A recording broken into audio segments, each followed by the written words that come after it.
Hey, caregiver, would you recognize abuse if you saw it? Let's put that to the test.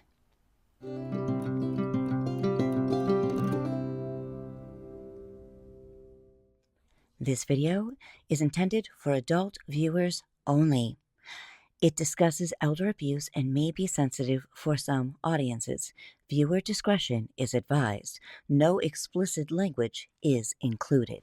We're going to share some different scenarios today, and we are going to talk about 8 different people. Now, first, before I do anything, I'm going to do a YouTube disclaimer. None of these people are real. All the photos were described and made up by AI, and the names I just pulled out of the sky. Nobody is being depicted in here. No one is being doxxed. These are not real scenarios. These are fake scenarios I made up for this video. So what I want you to do is open up the comment box below. And you're going to leave that open until the end of the video. You can number each scenario 1 through 8, or you can put the elder's name and then give your answer. So what I'll do is I'm going to give you the scenario, and then I want you to pause the video after the scenario is done and say whether you think, yes, it's abuse or no, it's not. If you want to give your reasoning for it, that's perfect. Put that down. So don't close your comment box. Just fill in each one and then close it at the end. Now, if you close it, that's fine. You can open up a new box and make another comment. I'm fine with that too. If you give me 8 comments, that's great. So let's do this and see whether or not these scenarios are abuse. Grace is our first person. Now, she is a beautiful woman, and she lives in independent living. Now, Grace has a niece named Jackie, and Jackie lives nearby her. She takes care of her. But Grace also has 2 children, a son and a daughter, and those children live out of town. Now, every time they try to call Grace, Jackie won't let them. And then when they come into town during their frequent visits to town, Jackie won't let them come see their mom. So, is this abuse? All right, this is a trick one because it can be and it cannot be. So let's talk about how this could be a non-abusive situation. Let's say Grace was being abused by her children. They were taking her finances and they were also abusing her in other ways. The state stepped in and Jackie offered her time and effort to become a guardian and protector and conservator over Grace. Now, Jackie is legally bound to protect Grace, especially from the people who are abusing her. So Jackie has every right to isolate Grace from her children. So that is not abuse because legal situations have come in. The court system has been part of it. Now, if this was an abusive situation, so if you answered yes or no, you are correct both ways.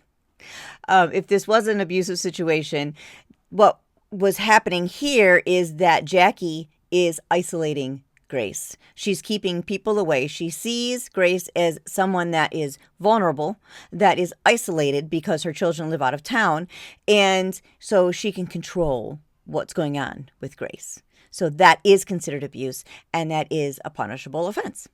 Let's talk about Beth. Beth lives alone. She has been independent. She's been in the same home for 40 years. She was very fastidious in her cleaning. You could eat off her floors. Well, about 6 months ago, Beth got into an accident and had to go into rehab for a while. And she came home and doesn't have the same kind of mobility. For a while there, her children were helping her, but all of a sudden, they stopped doing it. So my question is this abuse? And the answer is yes on 2 fronts. It may not be the children's fault. Let me explain. So Beth is able to make her own decisions. She's able to do what she wants. She's able to pay her bills. She's able to do whatever it is that she wants to do. Nobody has any kind of guardianship or conservatorship over her. So she might have sent her children away saying, you're being too controlling, you're doing too much for me, I don't want you around. In doing that and not taking care of her own needs, she is self-neglecting. So that would be considered an abuse. So yes, that is a form of abuse, but the children were following or complying with their mother's wishes. On the other hand, if Beth was relying on her children's care and they were taking care of her home, they were making sure she was being fed and cleaned and taken care of, and they all of a sudden just abandoned her, that can be considered either abandonment or neglect of a caregiver. So it's, yes, abuse across the board, but it depends on what the real scenario is. And that would be the police or the Adult Protective Services doing that review and figuring out where the abuse is really happening. Irene lives in a condominium all by herself. She's very independent.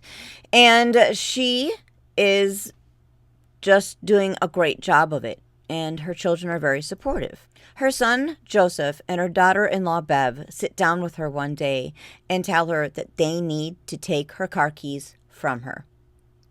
Irene feels like she's being abused. Is this abuse? Again, this is going to be a yes and no scenario. Let's talk about why it would not be abuse. So Irene is driving, and she's been found driving on a sidewalk. And then later on, she was found driving on the wrong side of the road. And then Irene was also found driving 45 miles an hour down a side street. So the son and daughter-in-law, seeing these things, noticed a trend and felt that for her safety and the safety of everyone around her, that her car keys need to be taken. An important thing you need to understand is when you're going to do something like this, it's very important to encourage Irene or your loved one to go to a physician and sit down and explain to the physician, okay, these are the things that are going on. Because then the physician can make that final decision and then make that something that will go on Irene's record, that she cannot drive because it's not safe for her or for people around her. How this can be an abusive situation is if son Joseph and daughter-in-law Bev take her keys away so Irene can't go to her senior citizens organizations or to church or to visit friends, and so she's stuck in her condominium all by herself and isolated. That would be abuse. So let's talk about our last lovely lady here, and that would be Dorothy. Dorothy is a beautiful lady. She's sitting quietly in that rocking chair looking out the window. And she lives in her own home. She's lived in that home. It's paid for, and she's been there for many, many years. Her daughter moved in with her to give her a little more support because Dorothy didn't feel strong enough. She also felt kind of concerned about people breaking in. And so she encouraged her daughter to move in with her. And her daughter obliged. Now, Angie, Dorothy's daughter, is paying Dorothy's bills for her. Dorothy said, okay, put your name on my account so that you can sign my checks, but just pay my bills. Well, now Angie is starting to pay her own bills out of Dorothy's account. Is this abuse? 100% abuse. Yes. Now, there are situations where a person can pay bills out of an elder's account to themselves, and we'll talk about that in just a minute.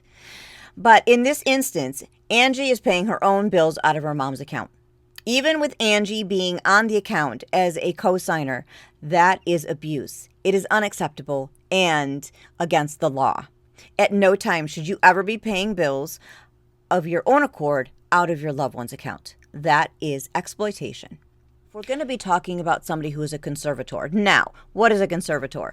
A conservator is someone who is designated by the court systems as overseeing the finances of another adult. And this person has the responsibility to make sure that that adult's bills are paid on time, that their cares are taken care of, clothing, toiletries, anything that they may need. That conservator is strictly overseen by the court systems, and they have to provide bookkeeping and proof of where all the money went on a regular basis to the courts. There are times where the courts allow the conservator to pay themselves. So the conservator can write a check to themselves for time spent taking care of the other person's finances. So Angie, if she was taking care of Dorothy as a conservator, on occasion could write herself a check out of Dorothy's account to pay for her time spent overseeing Dorothy's accounts. That is also strictly overseen and strictly laid out by the court systems. They can't just write themselves $1,000 check because they have to follow rules and regulations laid out by the court systems in regards to conservatorship. So, very different. So what Angie's doing to Dorothy, writing bills, is against the law. You cannot pay your own bills out of somebody's account. How are you doing so far? Are you feeling pretty confident? Do you think you're doing okay? I'm sure you're doing great. So let's talk about this lovely gentleman here, Richard. Now, you can tell he's going through some tough times. Richard is a man who's living in his own home. Richard had a son who cared for him wonderfully. They had an amazing relationship. They did great together. His son was over all the time, mowing the lawn, cleaning the house, making sure Richard was showering and bathing, making sure he had clean clothes, food, medicine set out, and everything. Richard's son was fantastic. A year ago, Richard's son got into a horrible car accident, which made him be in a hospital for a very long time, getting many surgeries, and then sent to a long-term care facility for very rigorous physical therapy to get back to normal. It has been a year, and he has been unable to come and even visit his father, let alone take care of him like he used to. Is the situation that Richard is in abuse? And is the son liable for that abuse? What do you think? Well, the sad story is, yes, the son is liable for that abuse. And you're like, wait a minute, whoa, slow down. The son he couldn't help it. The son got into an accident. He didn't ask for that. He didn't just leave his dad and go move to Hawaii. I mean, he didn't have control. But because his father relied on him to take care of him, and that care stopped abruptly, yes, sadly, it is considered abuse. I'm going to be doing a video very soon on what you can do as a caregiver to ensure that in case of emergency, you've got backup so that your loved one does not go without care. So you don't want to miss it. But yes, this is a sad, sad reality that Richard's son would be liable. Let's talk about John. Now, John lives in a condominium, and he's starting to have some memory issues. Handsome man, well-dressed man. And he's really having some problems with making good decisions. And his family is noticing. Now, his daughter and son-in-law are meeting with him, and they're really wanting him to move in with them. And so what they did is they came to him and they said, Dad, we want you to live with us. We're going to add on to our home and you can live there. It'll be your own little apartment. You'll have your own entrance and exit, but we will have a way to get in to make sure that you're okay. And you can be separate from the children, or you can come into the house and be part whenever you feel like it. Doesn't that sound great? Now, the son and daughter-in-law are thinking in their minds that they're going to add on to the house and that the money that Dad makes from selling his condo is just going to go to them to pay for the renovations. Is that abuse? Yes, it is. Why is that abuse? You can never expect someone to pay you for anything. These people are adding on to their home by their own accord, under their own decisions, and making their own choices in regards to altering their home to make room for John. You can't say, we're expecting you to pay for this because we're making these adjustments for you, Dad.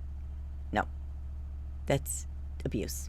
If they were to sit down and say, we can add on, but we don't know that we can afford it, and leave it at that. And then John goes, well, I'm going to sell this condo. I have other children. So whatever money I make from this condo, I'm going to split in 3 to cover all 3 children evenly. And then you can have a third of it. If John comes to them and John says it, then that is not abuse. But they cannot assume that money is going to be changing hands or going to them because of that. So let's talk about Craig. Craig lives in an apartment, and he is living independently. He's a good guy, but he's kind of alone. And so he has befriended Dan. Now, Dan is a great young guy. He lives down the street. Him and Craig met up at the park one day and were just chit-chatting, and they kicked off a great friendship. Dan does a lot for Craig. He'll run to the grocery store and pick up groceries for him. He'll go and get his medications for him. He'll fix things because the superintendent of the apartment building may not always be, Johnny on the spot. So Dan will come in and help him out. He'll help move things around for him so that Craig doesn't need to do that and potentially hurt himself. Dan's a good kid. Now, Dan and Craig end up at the bank. Now, you can kind of see how they're standing right now. And so Craig goes to the teller. I need $3,000, please. Because Craig is going to give that money to Dan. Is that abuse? Well, looking at the picture and how Dan is standing right up against Craig, there's really no wiggle room here. Yes, this is abuse. Okay. You cannot force someone to take money out of their account and give it to you or put it in your account. Ever. Ever, ever. That's against the law. What that teller is going to do is she's going to look at Craig's history and go, Craig doesn't do anything but pay his bills, and all of a sudden he wants to pull $3,000 out to pay this young man. Or even if Craig doesn't say he's paying that young man, she's seeing that Dan is standing right up against Craig's body and doesn't look right. So that teller has safeguards and has protection by law to say, sorry, can't do it. I don't have the rights. Okay. But this is abuse. Any kind of force of transfer of money. If you don't give me $300, Mom, I'm not going to go grocery shopping for you anymore. I'm not coming over anymore. No. You want me to go to the grocery store for you? Well, give me $20 because I need to get stuff for my kids. No, those things are abuse. Okay? Now, if Dan was unaware and back at his house, and Craig on his own went to the bank and got $100 or $50 because he doesn't have a lot of money. And when Dan came over the next time, he's like, listen, I don't have much, but I want to thank you. And Dan is his own person, makes his own decisions, doesn't have a guardian or conservator, and gives Dan the money openly and willingly, then that's not considered abuse. So you have to understand that it has to be a willing thing. It cannot be expected. It cannot be taken. You can't go into Dad's wallet and pull out $20 to get his own medicine. Dad needs to give you the money on his own will. Mom needs to hand you the cash through her free will, even if it's paying their own bills. Any kind of money exchange without the elder knowing out of the elder's account or personal belongings is considered financial exploitation. How are you doing so far with these scenarios? We have one more to go. We're going to be talking about Santiago. Santiago lives with 6 other men in an adult foster care facility. These are licensed facilities that are typically smaller. A lot of people will purchase a home within a neighborhood and convert the rooms so that elders can live in them. They typically keep people of the same gender living within the home. These type facilities will also provide some oversight, somebody to cook for them, someone to oversee them taking their medications, sometimes driving them to work, depending on the age of the people living there. And then they will have someone in the home overnight as well to just make sure that everything's okay, nobody needs help, and that the home is clean. A male nurse that works during the overnight hours typically is verbally aggressive just to Santiago and is constantly getting after him. Is this abuse? Yes, 100%. And because it's licensed, you have a lot more protections. You can contact your local long-term care ombudsman. I would recommend contacting Adult Protective Services as well. Again, all of those numbers are pinned in the comments and also put in the description below. But you can go to your favorite search engine and just type in your city and state and type in Adult Protective Services or local long-term care ombudsman, and they can take care of you from there. I want to thank you for being part of this video. I really hope you learned something today. Please make sure to click on the little arrow on your comments so that I can see how you did. I'm sure you did wonderful, because we need to understand and learn what abuse can look like. Sometimes it's not very obvious. And so the best thing we can do is make sure that we are keeping our loved ones safe by educating ourselves. And you did that. And congratulations and thank you. If you have any ideas of things you want to learn about, experts you want to hear from, or ways you want to improve your life or the life of your loved one, please give me your ideas below so that we can go ahead and take care of that for you and get somebody on to talk. All right, guys, until we speak again, just know that you are loved, you are appreciated, you are needed on this planet. And until we speak again, blessings.